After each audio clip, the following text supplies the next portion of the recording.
আবার আবার বলো তোমার নামটা কি? রাফসান তালুকদার জীবন। রাফসান তালুকদার জীবন। হ্যাঁ। মাশাল্লাহ, তোমার গলার মধ্যে এটা কি? সাপ। সাপ কোথায় থেকে নিয়ে আসলা তুমি? ধরে আনছি। আচ্ছা, তো তুমি তো অনেক সাহসী দেখা যায়, হ্যাঁ? হ্যাঁ। আচ্ছা, সকালবেলা খাইছ? খাইছি। কি দিয়ে খাওয়া দাওয়া করছ? ওই মাছ দিয়া। মাছ দিয়ে খাইছ? হ্যাঁ। তো তুমি জানো বাংলাদেশের জাতীয় মাছ কি? জাতীয় মাছ হলো কারফু। কার্পু। হ্যাঁ। আচ্ছা, মাশাল্লাহ, অত্যন্ত সুন্দর উত্তর দিছো। বাংলাদেশের জাতীয় পাখি কোনটি জানো? জানি অতিথি। অতিথি। হ্যাঁ। মাশাল্লাহ, অত্যন্ত সুন্দর চমৎকার উত্তর দিছো। বাংলাদেশের জাতীয় এই পশু কোনটি জানো?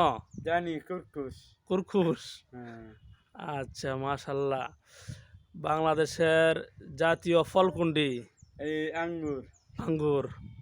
মাশাল্লাহ, অত্যন্ত সুন্দর চমৎকার উত্তর দিছো। তোমার এই চমৎকার উত্তরের জন্য তোমাকে অনেক ধন্যবাদ।